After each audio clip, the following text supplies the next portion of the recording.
C'était une thématique qui valait la peine de la traiter pour différentes raisons. Parce qu'elle est à l'ordre du jour d'un certain débat social. Qu'est-ce qu'on fait avec les patrimoines religieux nombreux et les qualités qui existent au Québec et qui, dans beaucoup de cas, ne remplissent plus l'usage pour lequel il a été bâti et développé pendant des années. Et surtout qu'on avait des personnes à Québec et des réalités à Québec qui pourraient illustrer cette réalité. Cette activité, souvent à Québec, on le fait en collaboration avec des organismes sur place. Celle-ci, on compte avec la collaboration de l'EPARVI et du Centre de spiritualité Manresa, auquel je vais donner 2-3 minutes pour qu'il vous dirige un mot.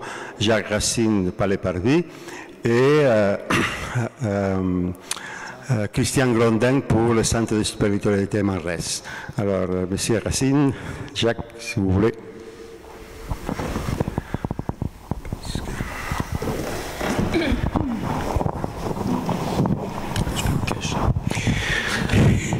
Bonsoir.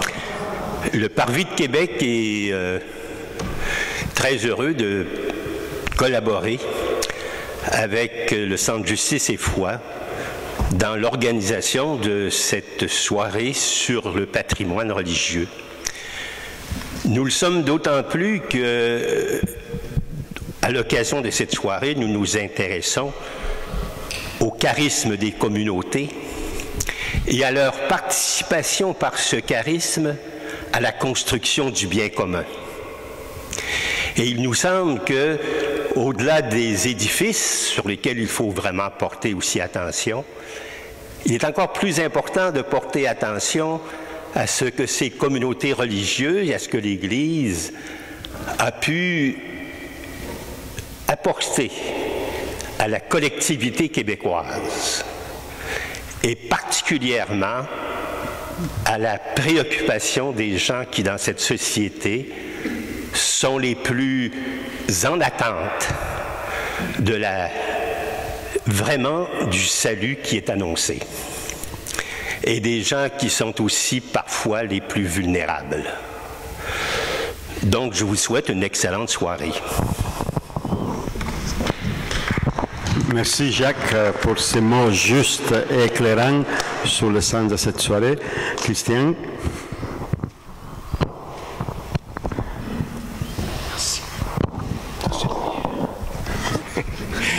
À mon tour de vous souhaiter bonsoir.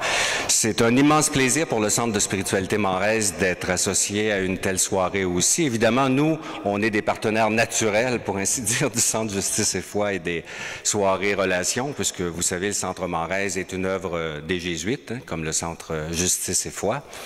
D'autant plus heureux aussi qu'une soirée comme celle-ci, où on s'intéresse spécialement au patrimoine religieux. Vous savez que en fait, le patrimoine, c'est jamais tourné vers le passé, hein, en réalité, mais ça doit être tourné vers l'avenir. Parce qu'à l'origine de ce patrimoine religieux, il y a un esprit. Hein? C'est un esprit qui traverse l'ensemble des œuvres qui constituent le patrimoine religieux, ce qu'on a coutume d'appeler une spiritualité. Et c'est ça qui nous tourne résolument aussi vers l'avenir. Alors, le Centre Manresa, que je pense l'immense majorité vous connaissez, on offre des parcours d'expérience spirituelle, des parcours d'accompagnement, bien sûr, avec la démarche des exercices spirituels. On forme des accompagnatrices et des accompagnateurs spirituels et on publie aussi une excellente revue, les cahiers de spiritualité ignatienne. En bon vendeur du temple, bien sûr, j'ai apporté quelques numéros, quelques exemplaires avec moi, dont un qui traite spécifiquement de cette question, un des derniers numéros, qui porte le titre « Le patrimoine religieux, enjeu pour l'avenir ». Et d'ailleurs, on a l'honneur de recevoir Marc Pelchat parmi les auteurs, qui signe un excellent article. Et j'ai deux autres aussi numéros qui concernent l'avenir de l'Église, la réforme de l'Église, à savoir les réformateurs, avec la figure de François et les grands réformateurs qui traversent l'histoire, et la réforme au féminin, un deuxième numéro consacré explicitement aux grandes réformatrices. Bonne soirée et merci. Merci Christian. Avant de donner la parole aux panélistes que je vais présenter au fur et à mesure, laissez-moi vous avouer une petite expérience personnelle. Quand je suis arrivé au Québec la première fois en 1989, je connaissais un peu l'histoire du Québec en tant que Catalan d'origine qui s'intéresse pour une nation frère, si on peut dire. Et j'étais étonné, ou surpris plutôt, de voir la grande quantité d'églises qu'il y avait. À cette époque, j'étais à Montréal, mais aussi à Québec, que c'était un contraste avec mon expérience en Catalogne, une société comme le Québec d'origine catholique, au même titre, mais qui n'apportait pas un patrimoine religieux, à part la Sagrada Familia et quelques grandes œuvres, mais pas de la profusion et de la qualité qui existait au Québec. Alors j'ai pris conscience qu'au Québec, disons, il y avait, à mon avis, il y a encore une proportion per capita de patrimoine religieux particulièrement élevée si on compare à d'autres sociétés.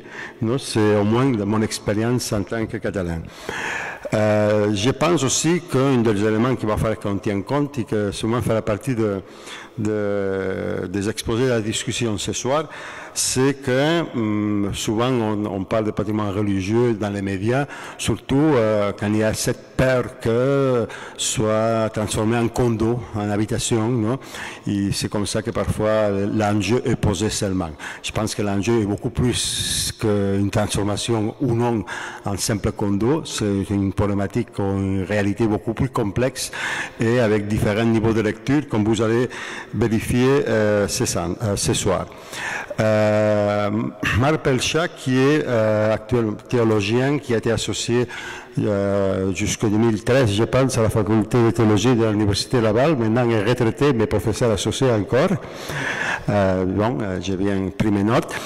Et qui a publié différents articles sur différents domaines du catholicisme et de l'Église catholique, mais je dirais qu'en référence à ce soir, il a développé une certaine réflexion particulière et singulière sur ce qu'on pourrait dire le sens de la transmission et la transmission du sens en référence au patrimoine religieux. Et je pense que c'est sur cette thématique qu'il va nous lancer ou mettre la table ce soir pour les prochaines 20 minutes. Alors Marc, à vous la parole. Je suis heureux de participer à ce panel. Mon introduction sera peut-être, ou ma présentation sera peut-être plus théorique, en tout cas peut-être un peu plus réflexive. J'ai eu l'occasion de réfléchir occasionnellement sur le patrimoine religieux, l'avenir du patrimoine religieux depuis quelques années, parce que personnellement, je m'y suis intéressé, parce que j'ai été placé dans des circonstances aussi pour m'y intéresser et pour accompagner certains projets, ou être tout simplement un observateur intéressé qui a apporté sa contribution surtout par la réflexion. J'ai été également cofondateur ici à Québec de la Corporation du tourisme et du patrimoine religieux aux origines, et avec Mario Dufour dans différents projets, dont celui des feux sacrés à la cathédrale Notre-Dame de Québec il y a plusieurs années. Et d'autres projets aussi. Ce soir, je suis ici à titre personnel, même si je suis vicaire général depuis peu du diocèse de Québec, et j'ai l'occasion de me frotter à plusieurs dossiers de reconversion d'édifices religieux. Demain matin, j'ai ce qu'on appelle le comité des résolutions. Il y a 5-6 mois, je ne savais même pas que ça existait, mais où on traite beaucoup de ces questions de vente de bâtiments religieux, de terrains appartenant à l'Église ou à des institutions d'Église, et de reconversion d'Église. Mais ce soir, je ne suis pas un spécialiste de ces questions-là de toute façon. Je ne veux pas vous parler de la reconversion des édifices, de leur reconversion sociale, mais quoique toute conversion ou transmission, je dirais, de l'héritage spirituel et social de nos communautés ecclésiales, mais surtout de nos communautés religieuses, c'est surtout de cela dont je vais parler, comporte évidemment toujours un aspect matériel également. Alors, je suis parti un peu de la question qui avait été posée par les organisateurs des soirées Relations. Et moi, je pars de cette question-là. Comment transmettre l'esprit du patrimoine religieux lorsque celui-ci change de vocation?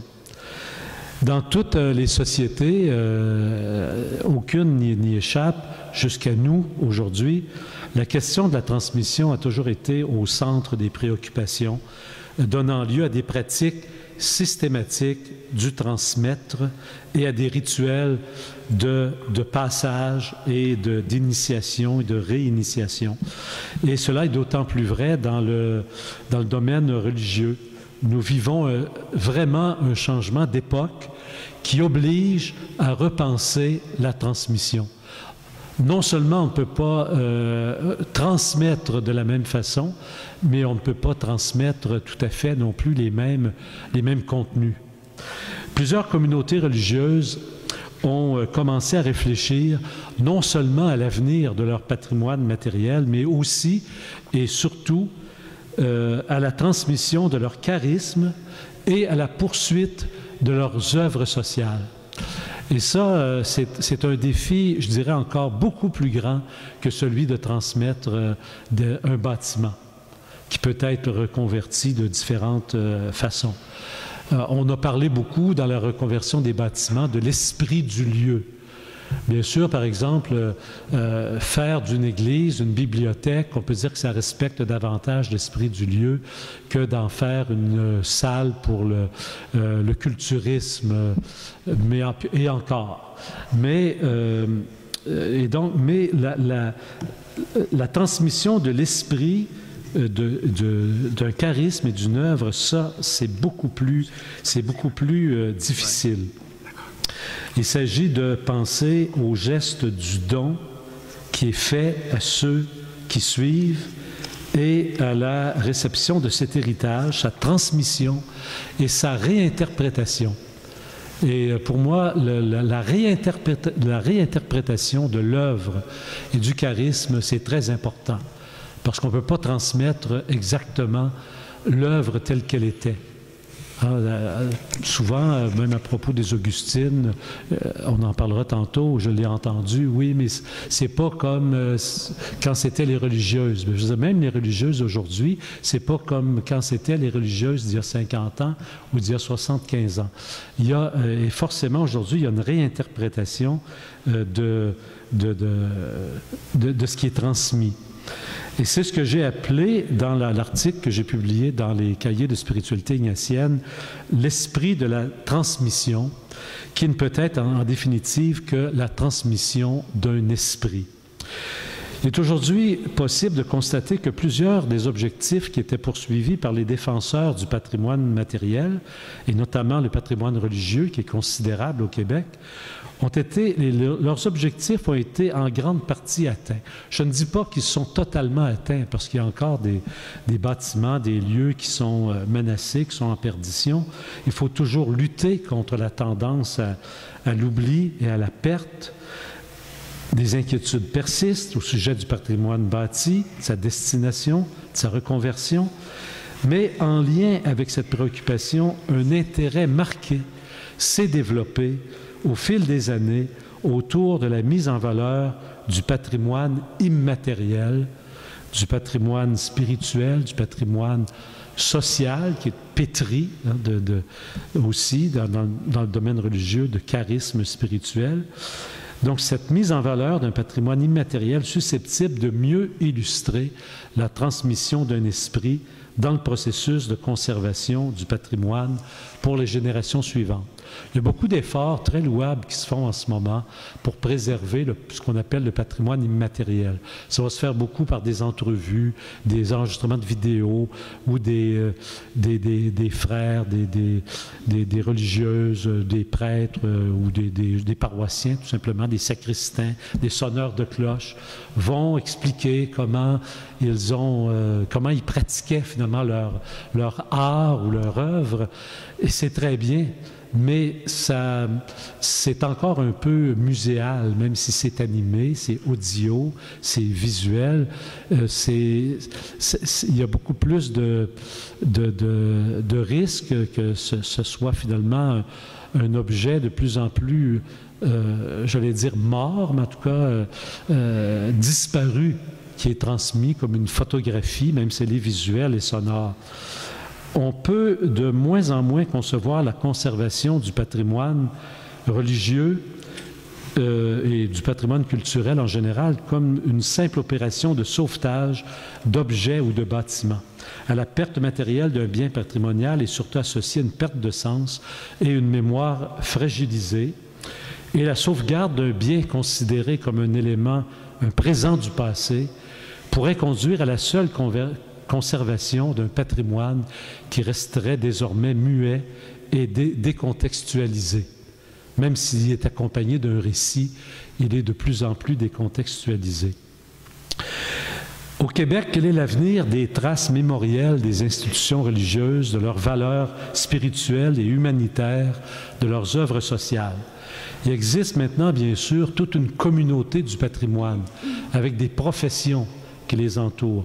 Une communauté qui est constituée de tout ce qui tourne autour des gouvernements, des municipalités locales, des établissements d'enseignement et de recherche universitaire, des musées nationaux, régionaux, professionnels de différents ordres, sociétés d'histoire, etc., qui se préoccupent de plus en plus, bien sûr, mais à divers degrés, de l'avenir des traces mémorielles dans la mémoire commune et de leur contribution au façonnement de notre identité. Ils se demandent tous plus ou moins comment réintroduire dans notre vie collective une mémoire qui nous échappe de plus en plus. Partant de là, comment est-il possible, dans un contexte de patrimonialisation, d'envisager la transmission de ce qui a animé l'esprit, le cœur, l'imaginaire, les travaux au quotidien d'un groupe religieux en proposant la réinterprétation d'un passé qui nous échappe de plus en plus? Est-ce que toute activation de la mémoire pour rêver l'avenir est devenue une tâche impossible? Ou est-ce possible, compte tenu du fait qu'il n'y a plus de tradition commune et que subsiste seulement une mémoire en miettes? Il faut développer un art d'hériter. Et il y a des groupes qui ont commencé à le développer. Ils n'avaient pas beaucoup d'exemples à suivre, alors ils ont construit cet art de transmettre et cet art d'hériter. On est en plein dedans, on est en plein dans le laboratoire présentement. On peut observer certaines tentatives de transmission qui vont au-delà de la simple conservation. Cette sensibilité de communiquer l'esprit qui anime le patrimoine a suscité des projets innovants dans plusieurs organisations religieuses. On peut prendre l'exemple chez les Jésuites de la Maison Dauphine, par exemple, mais qui s'est bien sûr qui a été reprise, même s'ils sont encore impliqués, reprise par d'autres, un peu transformée, réadaptée, mais il y a un esprit là, qui s'est transmis. On pourrait dire la même chose à propos du Centre Marès. Christian Grondin, qui nous a parlé tantôt des cahiers de spiritualité ignatienne, dirige un centre de formation spirituelle qui est un héritage aussi. Là, il n'y a pas tellement question de transmettre un bâtiment, et ils sont bien sûr dans un bâtiment, mais ce n'était pas tellement un patrimoine matériel dans ce cas-là qui était à transmettre, mais une œuvre religieuse, une œuvre sociale en même temps, et qui est reprise par de nouvelles personnes. Les Jésuites sont encore là pas loin, mais c'est repris par d'autres personnes. On pourrait citer le cas des Sœurs de la Charité de Québec qui ont longuement travaillé en partenariat, qui ont été dans l'éducation, dans le milieu de la santé, avec de grandes institutions, qui ont longuement travaillé récemment, au cours des dernières années, en partenariat avec l'Université Laval, avec la Ville de Québec, avec la Fondation Jules Dallaire, pour essayer de transmettre l'esprit qui a animé la communauté, en cherchant à réinterpréter l'esprit de leurs œuvres sociales. Elles l'ont fait en cédant notamment la propriété de la maison mère pour un vaste projet liées au développement de la philanthropie dans notre société. Elles, dans leur réflexion, c'est comme ça qu'elles ont développé comment perpétuer l'esprit et développer l'esprit de la philanthropie, un autre mot pour la charité, qui nous a animés, nous, pendant tant d'années. Et dans ce projet, inspiré par la transmission de leurs valeurs, les religieuses se sont associées à l'université pour la création de l'Institut Mallet, un organisme indépendant voué au développement de la culture philanthropique, implanté dans cette maison d'origine des Sœurs de la Charité, le nouvel institut, et la chaire de recherche Marcel Mallet, qui y prend place aussi, qui envisage des activités liées à la culture philanthropique en agissant comme un incubateur d'idées, projets de recherche, tables d'études, centres de documentation, sommets, forums, conférences, soutien à la formation et à l'action philanthropique et intervention auprès des décideurs pour développer l'esprit philanthropique et aussi la collaboration avec la Fondation Dallaire pour maintenir l'œuvre sociale de la soupe populaire auprès des itinérants et des démunis de notre société à Québec, de notre collectivité, parmi le réseau des œuvres et des maisons d'accueil et de services et de soutien à ces clientèles-là. Dans la continuité des valeurs humanistes fondatrices de la congrégation, l'Institut va remplir son rôle en cherchant à transmettre aux suivants l'esprit qui a animé leurs engagements au fil de l'histoire. Et ça illustre, est-ce que ça va réussir? Bon, on verra. Mais ça illustre comment peut se matérialiser la transmission d'un esprit. Seul l'avenir dira comment se développera cette initiative avec une indépendance de pensée, parce que les sœurs ne contrôlent pas et n'ont pas voulu contrôler le développement. Elles y sont encore associées et elles laissent les choses se développer.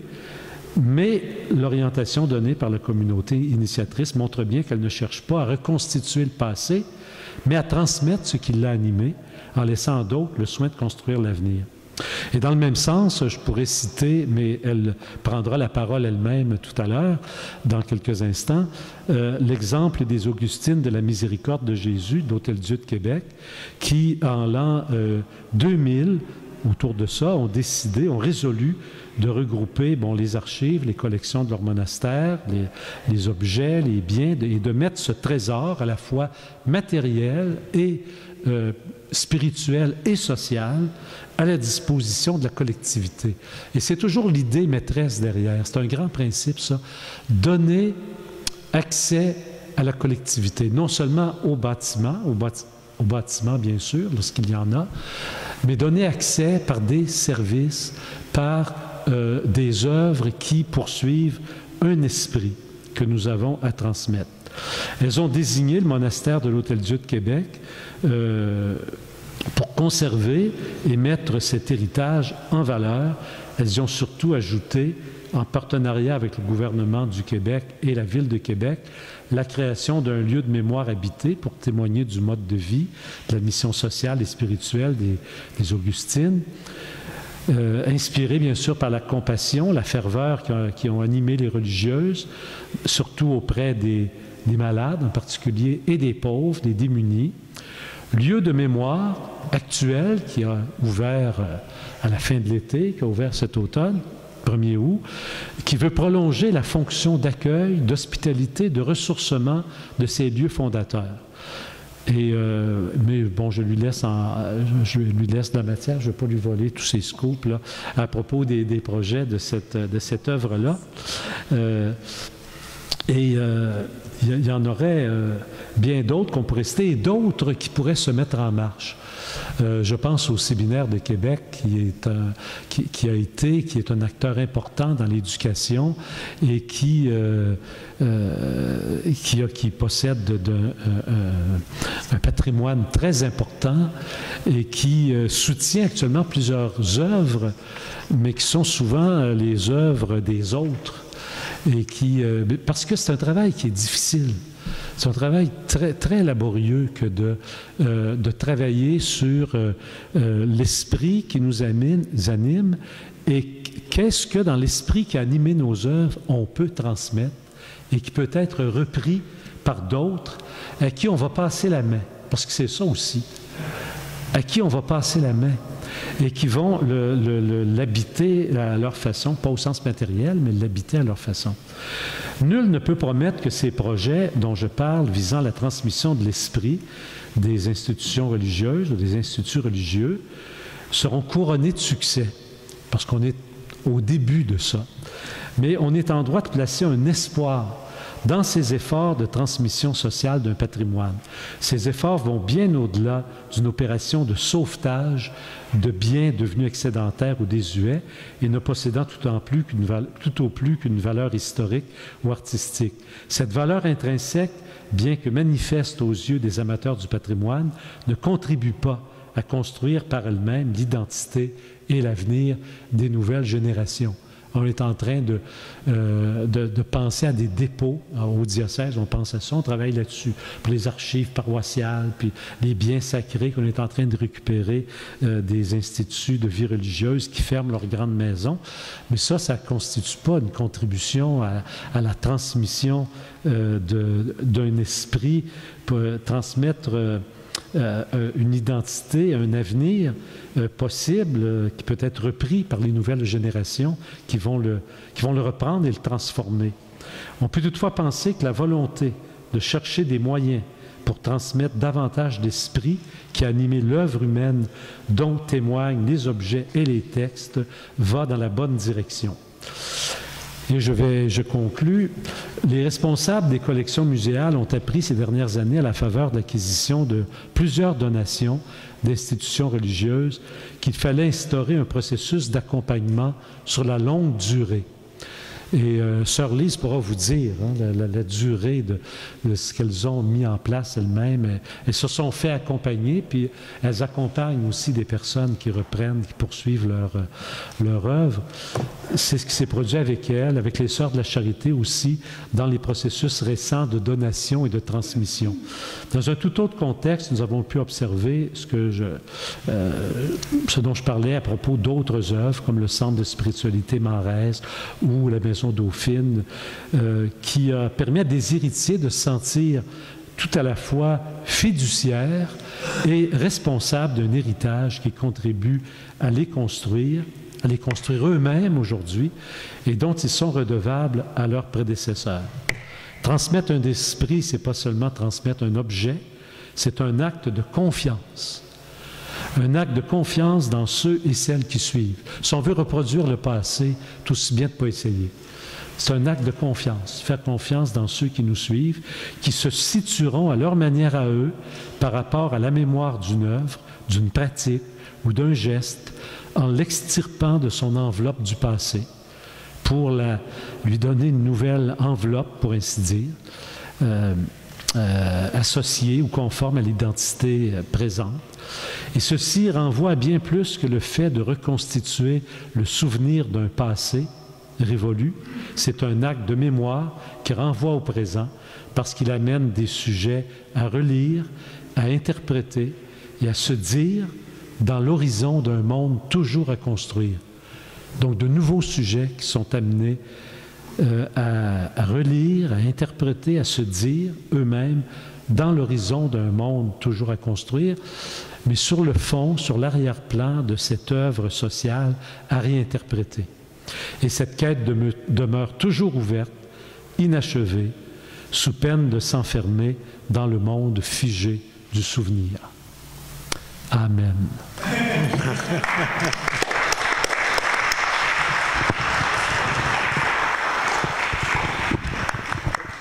Merci, Monsieur Pelcha.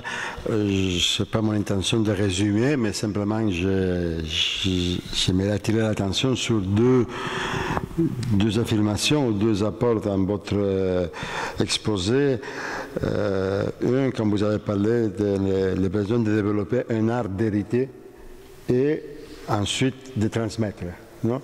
Et que ça, personne n'a un modèle, personne n'a une manuel d'instruction pour pouvoir réussir. Et c'est avec les exemples concrets que vous avez mentionnés que s'est construit cet art d'hériter et de transmettre pour extirper, comme vous disiez vers la fin, ce patrimoine de l'enveloppe du passé pour qu'il puisse être mis au service nourrir l'avenir dans une perspective qu'on ne peut pas dessiner à l'avance parce qu'il faut d'abord faire confiance. Non? Et je dirais que ce sont les éléments essentiels de votre exposé que je pense qu'il faudrait retenir comme essentiels. On passe de l'apport plus théorique mais nécessaire et fondamental à un apport beaucoup plus, je ne dirais pas pratique, mais enraciné dans une réalité concrète où cette transmission du sens et cette sens de la transmission a été posée. C'est l'intervention de Sir Lys Tanguay, que tout en étant supérieur général des Augustines de la Fédération canadienne, ce n'est pas à ce titre-là qu'on l'a invité, mais plutôt parce que, et ça je l'ai appris quelques minutes avant la soirée, il fait déjà 25 ans qu'elle travaille dans le projet de transmission du monastère des Augustines de Québec. Je ne savais pas que ça avait commencé depuis si longtemps. Alors je pense qu'elle aura des choses assez intéressantes à nous dire dans tous ces processus, que ce soit les paramètres par lesquels ils sont guidés, les conseils, les accompagnements qu'on a eus, les difficultés qui se sont présentées et les réponses qu'ils ont données pour arriver à cette inauguration qui a été mentionnée par Marc Percha du 1er août dernier. Alors, Sir Tanguay, c'est à vous la parole. Merci beaucoup. Alors, je pense que je vais m'avancer. Je vais enlever ça pour être plus proche du micro. Est-ce que vous m'entendez? Oui, peut-être l'autre, plus fort. Je n'ai pas une voix forte, moi. Attendez un peu, s'organiser comme il faut.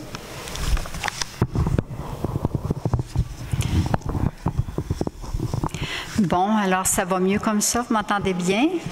Correct. Bien oui, c'est une œuvre de jeunesse qui se réalise dans l'âge mûr. J'avais 47 ans et puis 25 ans plus tard, bien voilà. Alors, nous sommes tous ici présents, nous sommes les héritiers et les héritières d'un patrimoine personnel distinctif, à la fois familial, socio-culturel, religieux, un patrimoine matériel et immatériel qui s'est transmis de génération en génération. Nous avons accueilli cet héritage et maintenant nous avons notre manière propre et personnelle de transmettre cet héritage à ceux et celles qui nous suivent. Nous faisons partie de cette chaîne de transmission de vie sans fin. Ainsi se construisent et subsistent nos sociétés d'âge en âge. Nous, Augustine, nous voulons nous situer dans cette optique de transmission que nous avons héritée de nos devancières, un immense patrimoine matériel, immatériel, spirituel, social, qui constitue un héritage non pas statique, mais plein de vie. Il ne s'agit pas seulement de transmettre physiquement ce patrimoine, nos savoir-faire, il faut aussi transmettre la vie qu'il sous-tend, son histoire, son sens, son esprit, notre savoir-être. Un bref rappel historique. Fondatrice de l'Hôtel-Dieu de Québec en 1639, premier hôpital établi au nord du Mexique et aussi de 11 autres hôpitaux dans la province, les Augustines ont jeté les bases du système de santé actuel et y ont contribué jusqu'à ce que l'État prenne la relève dans les années 60-70. Nous sommes les héritières de ces quelques 2000 femmes consacrées qui nous ont tracé la voie de génération en génération depuis 1639. Nous sommes aujourd'hui d'un âge certain, pas dire vieillissante. Il reste 6 monastères et bientôt 3, pour un total de 110 religieuses qui ont une moyenne d'âge de 83 ans. De quoi parle-t-on comme patrimoine? De bâtiments uniques au Canada, 17e, 18e siècle, d'un kilomètre linéaire d'archives et de livres anciens, de plus de 40 000 objets comprenant pièces de mobilier, de peintures, de sculptures, d'orfèvrerie, de textiles et d'un patrimoine médical exceptionnel qui remonte aux origines du pays et qui a peu d'équivalent dans les grandes collections nationales. Ce patrimoine est reconnu d'importance nationale par les 2 paliers de gouvernement. Le site de l'Hôtel-Dieu de Québec est classé comme lieu historique national, en plus de celui de l'Hôpital général de Québec. Et une partie significative du patrimoine mobilier et archivistique est classée à titre de biens historiques. Ces classifications datent depuis 1936 et en montant. En 2004, le gouvernement du Canada a reconnu la contribution des Augustines à l'histoire des soins au Canada comme événement historique d'importance nationale. Alors, on m'a demandé de parler des lignes directrices qui ont balisé ce changement. Dès la fin des années 80, la décroissance rapide des effectifs de l'Ordre, la fermeture de 2 monastères et celle prévisible d'un certain nombre d'autres, les espaces vacants, le peu de relève, l'effritement inexorable de notre mémoire vivante, la disparition des personnes compétentes dans le domaine des musées et des archives ont alerté les autorités de l'Ordre qui étaient conscientes de posséder un patrimoine immense et un patrimoine fondateur. Elles suscitèrent alors une sérieuse réflexion au sein de l'ensemble des Augustines. Notre motivation première n'était pas avant tout et n'a jamais été de nous départir d'un héritage devenu trop lourd à porter, mais de le partager, de le transmettre en toute lucidité à la société dans une perspective dynamique. De 1990 à l'an 2000, des commissions d'études furent formées pour réfléchir sur l'avenir des archives et des musées de nos monastères.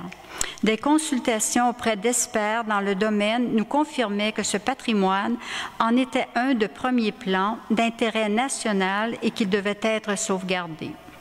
Nous avons consacré 10 ans à cette réflexion, à ces recherches et consultations parce que nous voulions transmettre ce patrimoine de façon convenable et éviter sa dilapidation ou son éparpillement et qu'il ne perde ainsi son sens et sa valeur d'expression. Au cours de cette réflexion, il fut décidé de regrouper le patrimoine des 12 monastères en un seul lieu. Parce que là où s'implantait un monastère, comme par exemple à Chicoutimi en 1884, l'Hôtel-Dieu de Chicoutimi qui a été fondé par les Augustines, alors le monastère devenait un facteur de développement socio-économique de la région et participait activement à bâtir l'histoire de ce lieu. Donc, leur patrimoine est aussi un patrimoine fondateur. Il fut donc décidé de regrouper tout ce patrimoine au monastère de l'Hôtel-Dieu de Québec, situé au cœur du Vieux-Québec, ville patrimoine mondial, sur ce site exceptionnel et des bâtiments classés offrant une superficie totale de 10 000 mètres carrés. Comme postulat de base, les Augustines voulaient rendre vivant ce patrimoine.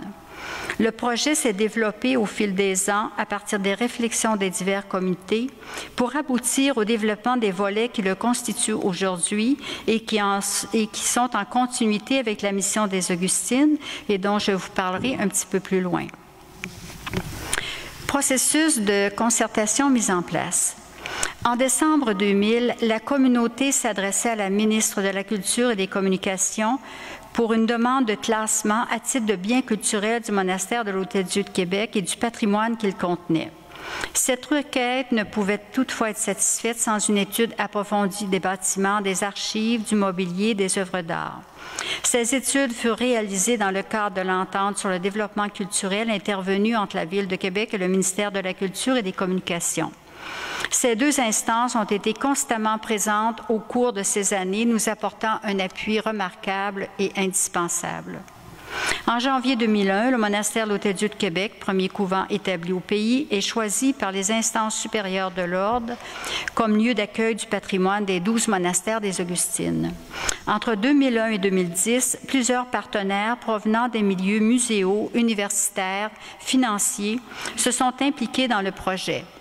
67 études subventionnées ou commanditées ont été réalisées. Ce projet faisait aussi école car c'était une première que ce lieu de mémoire habité. 2005-2006, 7 comités réunissant 70 personnes furent formés concernant les archives, les collections, le centre de ressourcement, l'hôtellerie monastique, le centre Catherine de Saint-Augustin, l'architecture, le financement et la coordination de tout ça. Il s'agissait de chercher à donner une nouvelle vocation à tout ce patrimoine, une vocation teintée des valeurs qui s'y rattachaient. Les Augustines étaient engagées activement dans ces comités. Elles veillaient à transmettre l'esprit de famille de ce patrimoine auprès des personnes impliquées. Juin 2007, Les Augustines adoptent l'énoncé de mission suivant qu'elle communique à tous ses partenaires. Par sa vocation culturelle et sociale, le monastère des Augustines, le nom du projet maintenant, témoigne du mode de vie et de la mission sociale et spirituelle des Augustines dans ce pays. Inspiré par la ferveur et la compassion qui ont animé les religieuses, il prolonge la fonction d'accueil, d'hospitalité, de mémoire et de ressourcement de ces lieux fondateurs. Cet énoncé guidera l'évolution et les opérations de mise en valeur du patrimoine des Augustines dans les lieux fondateurs. 1er octobre 2009, la Fédération créait la fiducie du patrimoine culturel des Augustines, une fiducie d'utilité sociale et culturelle mise en place pour assurer la sauvegarde et la mise en valeur du patrimoine culturel des 12 monastères de la Fédération. Les intentions qui ont présidé à cette création y sont clairement décrites et dictent les actions de la fiducie. Les Augustines ont opté pour cette forme juridique parce qu'elle s'est avérée, selon elles, la plus apte à pérenniser leurs intentions et à protéger les biens constituant le patrimoine fiduciaire autonome. La fiducie est essentiellement détentrice de ses actifs et gardienne de ses intentions et ne peut en aucun temps aliéner ses biens. Elle met ses actifs à la disposition de ses bénéficiaires, qui sont la population de Québec, et les 2 corporations sans but lucratif créées par les Augustines, OSBL, le monastère des Augustines, qui gère la partie opérationnelle, musée, archives, hôtellerie, volet social, restauration, et l'OSBL du Centre Catherine de Saint-Augustin. En 2012, les Augustines font le legs à la population québécoise par l'intermédiaire de la fiducie des bâtiments et terrains du monastère de l'Hôtel-Dieu de Québec pour abriter tout ce patrimoine. Le legs des collections et archives des 12 monastères à la fiducie est en cours de réalisation. L'Ordre des Augustines n'entend pas non plus se désintéresser de l'avenir du lieu de mémoire. Il a créé un fonds de dotation auquel il contribue de manière significative pour aider à assurer la pérennité de cet héritage aidé aux opérations. Difficultés majeures rencontrées et comment elles ont pu être surmontées.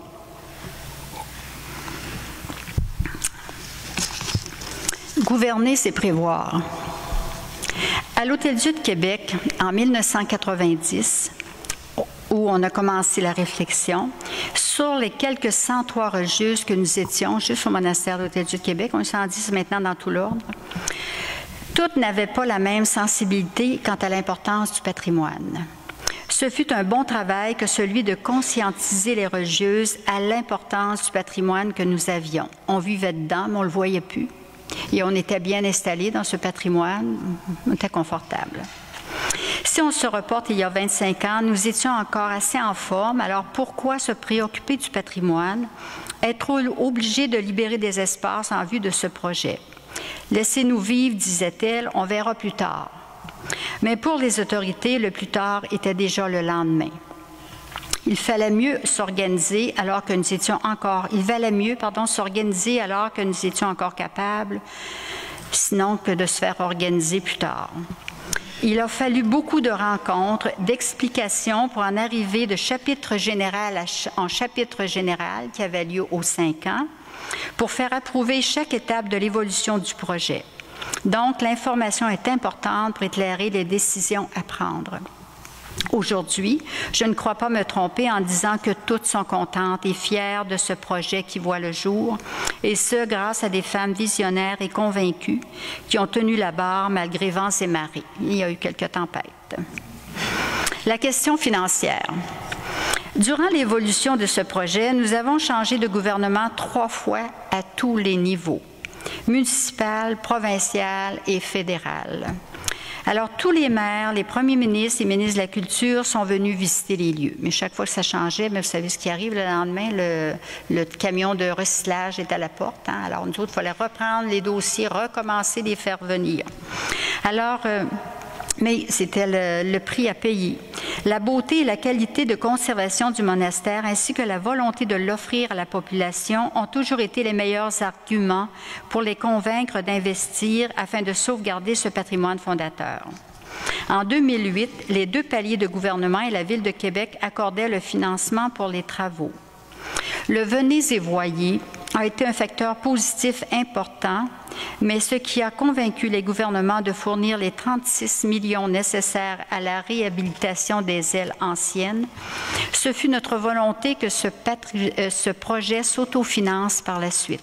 Ils ont dit, on est prêt à donner l'argent pour les réparations et tout, mais vous allez vous faire vivre après, alors venez pas demander de l'argent, là, c'est fini. Alors, puis on avait un plan d'affaires aussi qui tenait la route. Il y a eu des fouilles archéologiques, nos difficultés, ça a sa beauté, là, mais ça a ses difficultés aussi. Alors, en cours de réhabilitation, des fouilles archéologiques importantes dans les voûtes. Ils ont découvert des citernes et des canalisations datant de 1644 environ. Ça a modifié de façon majeure le lieu d'installation prévu de la salle mécanique et par conséquent les plans, ce qui a engendré des coûts supplémentaires lourds de conséquences et beaucoup de travaux aussi. Alors, le projet est devenu réalité, c'était les principales difficultés. Là, on ne parlera pas des difficultés quotidiennes, mais les grosses difficultés, c'est ça. Ça se vit bien, on en ressort. Le projet est devenu réalité sous l'appellation le monastère des Augustines comporte 3 volets. Il y a le volet culturel. Alors, l'espace muséal de ce lieu de mémoire évoque l'histoire des 12 monastères hôpitaux, l'importance de leur contribution dans le développement des soins de santé au Québec et au Canada. Il évoque aussi l'évolution de l'histoire médicale en ce pays. L'Hôtel-Dieu de Québec a été associé à l'Université Laval dès sa création en 1852. Une programmation est en cours pour y recevoir des écoles afin de leur faire vivre l'expérience du lieu. Il y a des archives historiques qui continuent d'être accessibles pour des recherches en histoire, dans le domaine médical et autres, pour les généalogistes. La numérisation de ces archives les rendra facilement accessibles à tous. Mensuellement, il y a un concert qui est donné dans la chapelle et ouvert au public. Le premier concert a été celui des violons du roi, alors ça commençait bien la série des concerts. Il y a aussi le Centre Catherine de Saint-Augustin, qui est un lieu de ressourcement spirituel qui fait partie intégrante du projet, mais qui demeure sous la responsabilité financière des Augustines, parce que les gouvernements ne financent pas des projets religieux. Alors voilà le volet culturel. Ensuite, le lieu d'hébergement, une hôtellerie monastique, est offerte à une clientèle désireuse de vivre l'expérience d'un cloître du 17e siècle. Ce volet, en plus de perpétuer le charisme d'hospitalité et de miséricorde de la communauté, assurera la pérennité financière du projet et soutiendra le volet social du projet. Alors, les gens qui viennent, ils savent que c'est sûr qu'ils payent un petit peu plus cher pour la chambre, là, mais ils savent qu'ils contribuent à ce moment-là au volet social de l'œuvre. Alors, c'est comme une motivation quand on sait que, ben oui, on paye cher, mais ça fait vivre d'autres personnes. Ça permet à d'autres personnes qui n'ont pas les moyens d'être capables de venir pour faire une telle expérience. Et j'arrive au volet social qui est très important pour nous. Prendre soin de ceux et celles qui prennent soin. Nous avons entrepris de mettre en place un soutien actualisé pour les soignants et soignantes d'aujourd'hui. Ce lieu offrira aux membres du personnel du réseau de la santé, des services sociaux et communautaires, un lieu et des occasions d'échange inspirés de l'expérience des Augustines. Un temps de ressourcement entre pairs au cœur de l'effervescence de la fonction de prendre soin. Un comité de réflexion formé d'Augustines et d'intervenants du milieu de la santé accompagne la mise en place de ces différentes ressources en cherchant à traduire pour aujourd'hui l'expérience des Augustines. Les accompagnateurs de malades, les proches aidants ou aidants naturels, les bénévoles de la santé y sont accueillis aussi pour un temps de répit. Ce volet est inscrit dans l'acte de la fiducie où 7 chambres sont réservées pour les accompagnateurs de malades et aidants naturels. Donc, ce n'est pas facultatif. Le monastère est en lien avec les organismes qui soutiennent ces personnes et leur offrent des temps de répit, donc des personnes référées par les organismes reconnus et accueillies à peu de frais comparativement à la clientèle régulière, touristique et autres. Un concept en santé globale a vu le jour aussi. Le but de ce concept est d'outiller les gens à se prendre en main en regard de leur bien-être physique, psychologique et spirituel. Des ateliers, des conférences en lien avec ce concept sont donnés au monastère et accessibles non seulement aux personnes qui résident au monastère, mais à tous ceux qui le désirent. Dans cette ligne de santé globale, une restauration basée sur l'alimentation consciente est aussi offerte, ainsi que les outils pour y arriver. Il y a de l'enseignement qui se donne. Tous les revenus hébergement, restauration, dons, etc. sont entièrement réinvestis dans le projet. Conclusion. Je voulais citer un extrait de... Moi, j'ai peut-être le temps, là, il ne m'a pas mis l'autre papier. En terminant, j'aimerais citer un extrait d'une conférence prononcée par Gilles Routier de l'Université Laval lors du colloque de Mission Patrimoine religieux à la Chine en 2010 et intitulé « La transmission du patrimoine religieux immatériel ». Je vais prendre la dernière partie. Je le cite. En somme, l'approche muséale ou tout ce qui lui est apparenté, si elle a un rôle à jouer, demeure minimale par rapport au défi qui est devant nous. Habiter ce monde qui nous est légué, procéder à un acte de donation et d'appropriation qui soit en mesure de garantir la continuité de la tradition. Ce dont il s'agit, c'est probablement d'arriver non seulement à conserver le mieux possible des témoignages du passé, mais d'habiter une tradition. Cela est une chose et c'est à cela que nous sommes conviés. Fin de la citation. Alors, sous le signe de la foi, du courage, de l'audace et de la ténacité, une belle histoire d'hospitalité s'est inscrite au cœur de ce pays et se poursuit. Nous sommes toujours animés de cette même passion qui animait nos fondatrices, être au service de la population. Les 9 religieuses au monastère d'origine, l'Hôtel-Dieu de Québec, on demeure 9 maintenant, continuent toujours d'habiter au cœur de ce vaste ensemble conventuel, dans une aile contiguë au monastère et assurent une présence très appréciée de tous. Alors, c'est notre façon, je dis, de vivre notre mission, une mission d'hospitalité renouvelée. Merci de votre attention.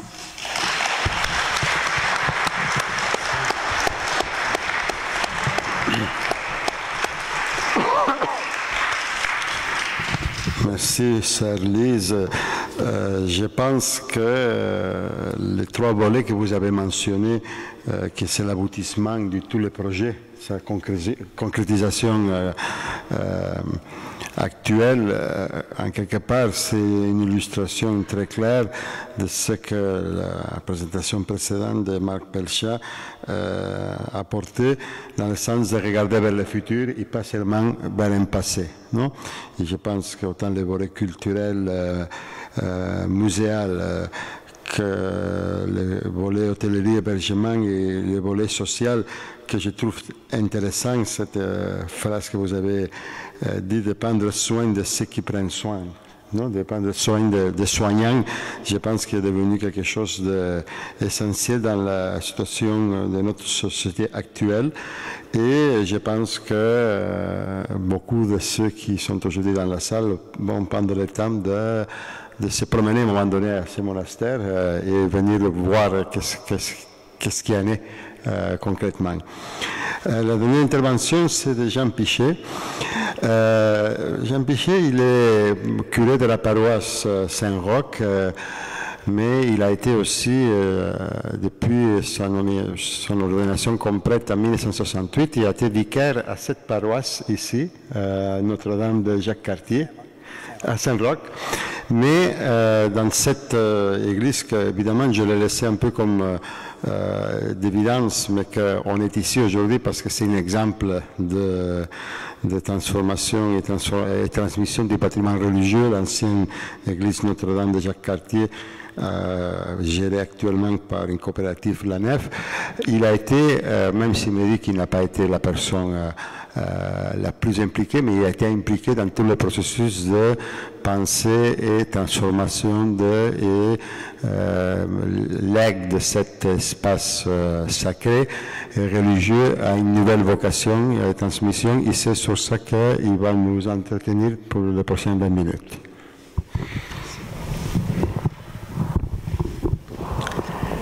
Est-ce que ça va bien pour le son?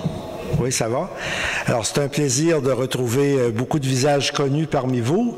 Il y a quelques personnes de Saint-Roch qui sont ici, alors je devrais être prudent parce que si je dis des choses qui sont fausses, ils vont tout de suite me corriger. Alors, je vais essayer de dire seulement des choses vraies.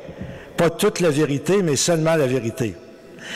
Alors écoutez, vous voyez l'église Jacques-Cartier, donc on n'a pas besoin de vous la décrire très longuement. C'est important tout de même de se dire qu'elle a été construite en 1851 comme chapelle des congréganistes de la paroisse Saint-Roch. Donc, c'était les congréganistes de Saint-Roch qui étaient animés par les Jésuites. Et ils étaient tellement nombreux que ça leur prenait leur propre chapelle. Il y en avait eu une précédemment sur ce qu'on appelle la rue de la Chapelle, détruite par un incendie. Et donc, ils ont rebâti cette église en 1851 sur les plans d'un élève de Thomas Baillarger, donc un des constructeurs d'églises les plus célèbres chez nous. Un des concepteurs d'églises les plus célèbres chez nous. Et comme ça arrive toujours, bien, l'église s'est complétée au long du temps. Entre autres, on peut souligner qu'il y a eu l'installation de l'orgue Casavant que vous voyez ici en 1913, qui est ici à l'arrière, toujours fonctionnel et qu'on veut essayer de conserver le mieux possible. Entre-temps, l'église, qui était une chapelle de congréganistes, est devenue une église paroissiale en 1901, quand la population a continué de grandir et que l'évêque a voulu fonder une paroisse pour les gens qui habitaient la partie ouest du quartier Saint-Roch. Donc, c'est depuis 1901 qu'elle était une église paroissiale et graduellement, elle a été complétée, mais elle a toujours gardé sa forme et sa décoration originelle, ce qui nous permet de dire que présentement, c'est la plus ancienne église paroissiale encore existante dans la ville de Québec. Elle partage ce titre avec l'église Notre-Dame-des-Victoires qui a été reconstruite à peu près à la même période. Donc, c'est une église qui a une valeur patrimoniale importante, même si elle est beaucoup plus modeste que sa voisine, l'église Saint-Roch, et donc une valeur patrimoniale et historique qui vaut la peine qu'on la conserve. Maintenant, ce qui s'est passé pour que cette église soit ainsi transformée, comme vous la voyez maintenant, remonte surtout à la nomination de Mario Dufour comme curé de Saint-Roch et Notre-Dame de Jacques-Cartier en 1995, où il était clair que les deux paroisses allaient s'unifier et qu'il fallait aussi à la fois simplifier et solidifier la question administrative, parce que déjà à ce moment-là, ça devenait difficile d'administrer, de posséder, de gérer deux églises. Et ceux qui se souviennent de la situation à Québec et particulièrement à Saint-Roch en 1995 se rappelleront que c'était une époque assez difficile, où il y avait de la violence dans la vie du quartier, où il y avait un peu de crime organisé, enfin pas sur les dimensions dont on parle dans les journaux de ce temps-ci, mais qui faisait tout de même que la vie était difficile dans le quartier. C'est après qu'allait arriver l'époque de revitalisation du quartier Saint-Roch. Et donc, Mario Dufour, avec les gens qui collaboraient avec lui, se sont dit, il faut à la fois s'occuper des bâtiments, mais aussi s'impliquer dans l'ensemble de la vie sociale du quartier pour essayer de lui donner un nouvel élan et pour que les gens reprennent confiance et se disent, il y a encore un sens à vivre à Saint-Roch, à vivre à Jacques-Cartier, et on peut construire quelque chose ensemble. Et une des pièces maîtresse de ce projet-là, ça a été la mise sur pied de ce qu'on a appelé la Fondation Saint-Roch, dont le nom peut un peu tromper. C'est pas une fondation au sens de vouloir accumuler une très grande somme d'argent pour financer des choses, mais c'est un groupe qui avait deux missions particulières: susciter des initiatives de développement social dans le quartier et gérer et conserver les bâtiments de la fabrique de Notre-Dame de Saint-Roch et Notre-Dame de Jacques-Cartier. Et donc, il y a eu cette mise sur pied et la Fondation Saint-Roch est devenue au cours des années, autour de Mario et de d'autres collaborateurs et collaboratrices, un peu la cheville ouvrière de toute cette revitalisation à la fois de la vie paroissiale, des bâtiments et de la vie sociale du quartier. L'unification des deux paroisses pour en former une seule a eu lieu en 1998 et c'est en 2001-2002 qu'a eu lieu le premier réaménagement de l'Église pour y loger des groupes communautaires. Alors, le premier réaménagement a consisté essentiellement à ceci, que les murs que vous voyez là n'y étaient pas. Ils ont été ajoutés pour créer des espaces en dessous des jubés et des espaces pour des groupes communautaires qui maintenant sont au nombre de 8. Le nombre a varié, l'identité a varié, je vous en parlerai tout à l'heure. Et il y a eu aussi le réaménagement d'une très grande chapelle des mariages qui était située entre l'église et le presbytère pour y faire aussi les locaux de groupes communautaires. À ce moment-là, tout ça était encore géré par la Fondation Saint-Roch. Chaque groupe communautaire avait sa vie propre et son organisation. Et c'est à ce moment-là aussi qu'est venu au monde un groupe qui allait prendre une importance plus grande avec les années, qu'on appelle maintenant l'Accorderie, qui est un groupe d'échange de services dont je vous parlerai peut-être un peu plus tout à l'heure. C'est aussi un peu plus tard, vers les années 2004-2005, que l'Église a commencé à accueillir le groupe des orthodoxes roumains pour leur célébration dominicale. La communauté était petite, elle n'avait pas sa propre église, mais elle désirait célébrer.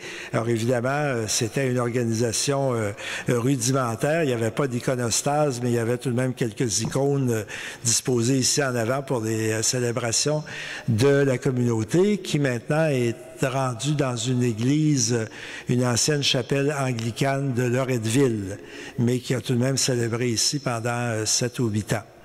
Donc, première réorganisation de l'Église, la constitution de ces locaux en dessous des jubés.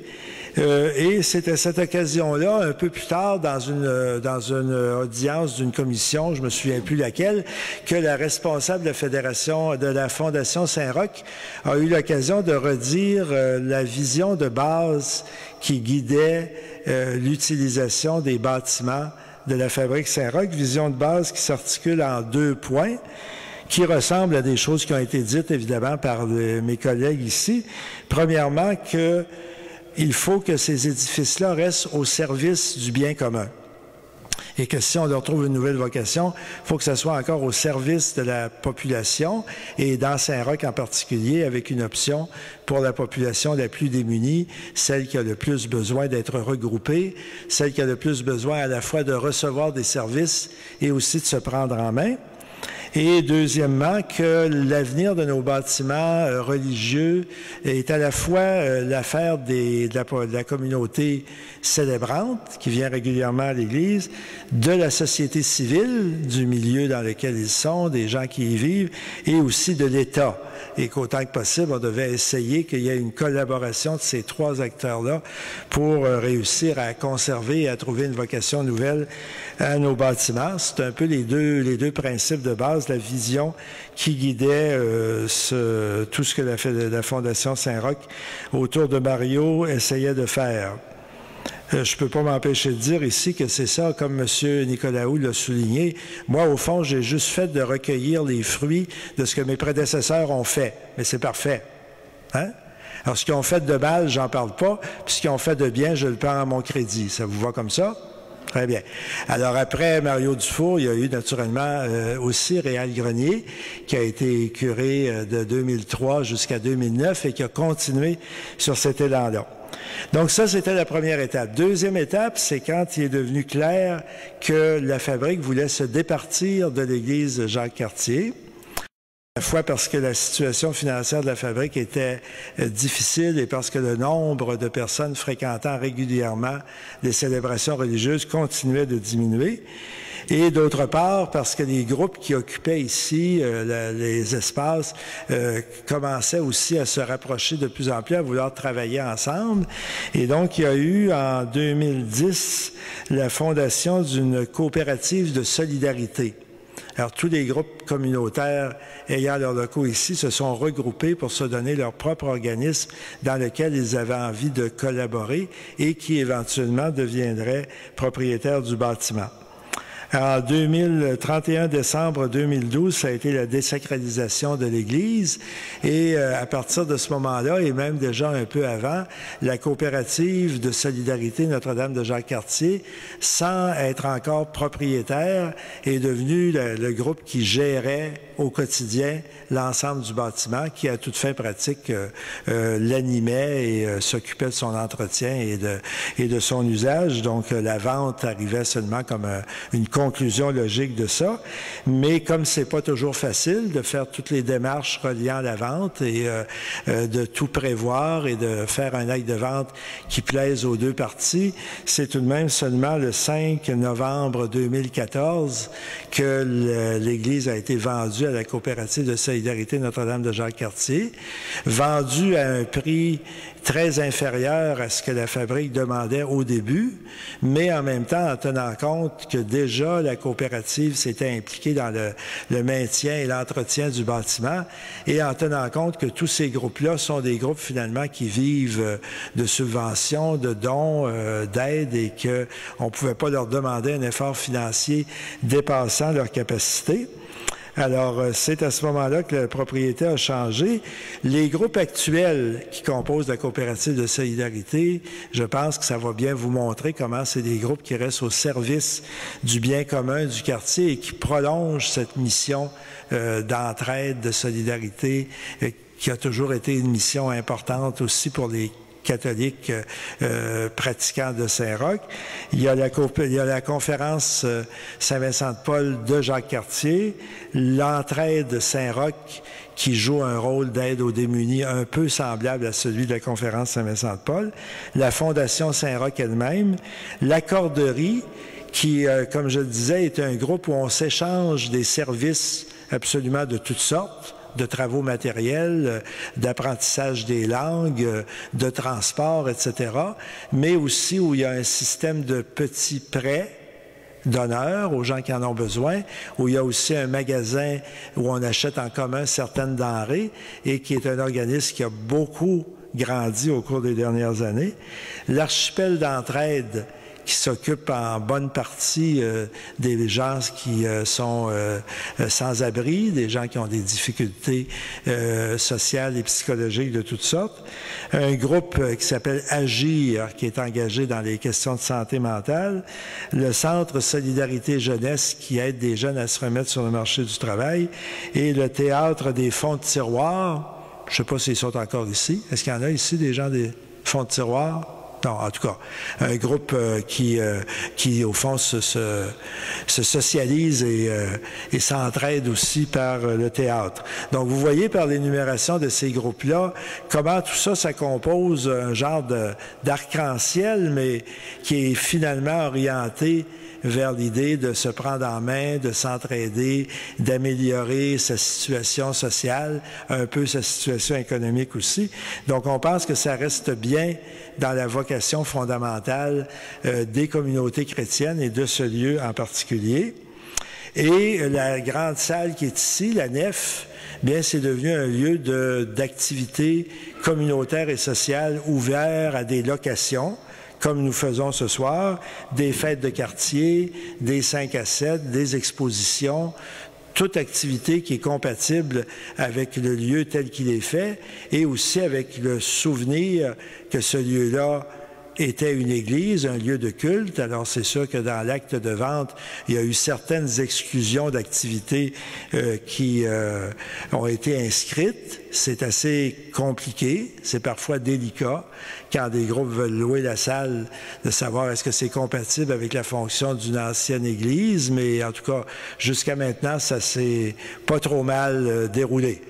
Et ça reste une vigilance qu'à la fois les propriétaires actuels et nous-mêmes, nous avons par rapport à ces demandes qu'on peut recevoir. Maintenant, qu'est-il arrivé des symboles religieux qu'il y avait dans l'Église? Bien, honnêtement, on peut dire d'abord qu'il en reste tout de même beaucoup, un bon nombre.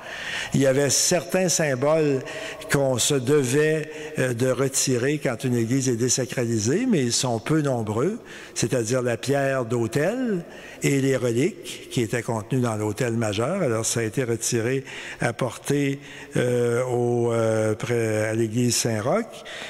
Quelques statues qui avaient une valeur particulière, qui étaient sur le maître-autel, des statues de Louis Jobin, qui ont été également apportées à l'église Saint-Roch. Par contre, on a conservé un mémorial à Dina Bélanger, parce que Dina Bélanger est native du quartier Saint-Roch et particulièrement du secteur de Jacques-Cartier. Alors, les nouveaux propriétaires ont trouvé que c'était important de garder cette mémoire de Dina Bélanger. Le chemin de croix, qui était magnifique, bien là, on soupçonne qu'il y a déjà eu un chemin de croix parce qu'on voit des traces dans le mur, qui était très beau, en émail bleu, a été donné à une paroisse d'Ottawa. Les fonds baptismaux qui étaient ici en marbre, on a découvert que dans ces fonds baptismaux avait probablement été baptisée Sœur Julienne du Rosaire. Vous savez c'est qui? Oui, c'est qui? C'est ça. Alors, la fondatrice des Dominicaines missionnaires adoratrices. Alors, nous les avons généreusement donnés aux Dominicaines missionnaires adoratrices, moyennant un don de leur part. Parce qu'on n'a pas le droit de vendre des objets sacrés. Alors, on les donne, puis les gens nous font un don. Et certains objets et vêtements liturgiques ont été envoyés à des missionnaires, et on en a gardé quelques-uns, bien sûr, aussi très beaux pour l'Église Saint-Roch. Mais vous voyez, malgré tout, qu'on a tenu à garder, par exemple, ces 3 grandes peintures en avant, et même 2 autres dans les jubés, qui font partie intégralement de l'Église et qui ajoutent, je pense, beaucoup à sa beauté, comme l'orgue Casavant, pour lequel la coopérative de solidarité essaie de trouver des fonds afin de le remettre en parfait état de fonctionnement. Donc, en un sens, on a essayé que les richesses artistiques présentes dans l'Église se conservent le mieux possible.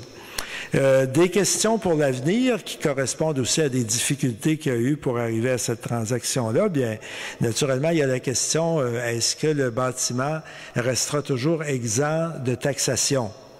Puisque comme Église catholique qui était exempt de taxes, il n'est plus une Église catholique, donc est-ce qu'il y aura une taxe foncière? Pour le moment, le groupe travaille là-dessus. Je ne sais pas si ça a été définitivement résolu, Jean-Yves? Donc, c'est encore en traitement. Mais c'est majeur tout de même que d'être exempté de taxes. Le recueil de fonds nécessaires pour la restauration, je pense que l'Église nous paraît en bon état, mais malgré tout, elle demanderait quelques centaines de milliers de dollars de restauration au cours des prochaines années. La mise en valeur de l'orgue, et évidemment toujours la stabilité financière des organismes qui composent la coopérative de solidarité, puisque ce sont tous des organismes à but non lucratif, des organismes de service, de partage, et donc c'est dans la mesure où ces organismes-là continuent de vivre que la coopérative continue de vivre. La coopérative a engagé une directrice générale parce que c'était vraiment important pour gérer les lieux, le fonctionnement, la collaboration, mais c'est certain qu'elle vit aussi parce que ces organismes membres sont vivants, et donc, et ça, vous le savez, ceux d'entre vous qui travaillent avec les groupes populaires, c'est-à-dire une grande partie d'entre vous, comment c'est toujours précaire et toujours un peu à recommencer, mais ça semble vouloir tenir. Donc, je ne vous dirais pas, comme d'ailleurs mes prédécesseurs l'ont dit aussi, que tout est gagné et puis que là, c'est réglé. L'Église, le bâtiment est assuré de continuer à vivre pour les siècles des siècles, mais en tout cas, il est certain qu'il y a une certaine solidité et surtout, il y a une certaine mise au service des gens du quartier qui nous plaît beaucoup, qui nous semble continuer la mission qui a toujours été celle de la communauté chrétienne dans Saint-Roch et qui porte un témoignage à sa façon. Les gens ne disent pas tous les jours « je fais ça parce que c'est dans la ligne de l'Évangile, parce que c'est l'année de la miséricorde, etc. » mais ça porte un témoignage à travers les actes puis les engagements des personnes. Comme je suis intéressé à 3 autres églises, je me permets de conclure en vous disant toutes les églises du centre-ville, on est en questionnement. L'avenir n'est pas assuré, mais on travaille pour que cet héritage-là continue. On s'apprête à vendre l'église Sacré-Cœur, qui est une église beaucoup plus moderne située proche de la rivière Saint-Charles, à une communauté protestante évangélique. Et on continuerait à célébrer là encore un certain temps. C'est une communauté évangélique qu'on connaissait déjà parce que c'est des gens actifs et engagés dans le quartier. Et on pense qu'un groupe qui annonce Jésus-Christ Jésus-Christ a bien sa place dans une ancienne Église catholique et c'est peut-être l'usage, quand on peut, qui est le plus cohérent avec le lieu. On cherche à revitaliser, à faire connaître de plus en plus, à mettre de plus en plus en valeur l'Église Saint-Roch. Et on cherche aussi à revitaliser, à faire connaître, à mettre en valeur l'Église Saint-Sauveur, qui est aussi très ancienne, qui a une richesse artistique et patrimoniale très grande, mais c'est toujours des recherches qui prennent du temps et qui ne sont jamais données d'avance, mais on pense en tout cas qu'il y a encore de l'avenir là-dedans, dans la mesure où il y a des gens qui veulent garder vivants ces bâtiments-là. C'est pas, comme on l'a déjà souligné, on ne tient pas vraiment à ce qu'ils deviennent des musées, on tient à ce qu'ils continuent d'être des lieux de rassemblement, d'entraide, de foi, le plus possible aussi dans l'avenir.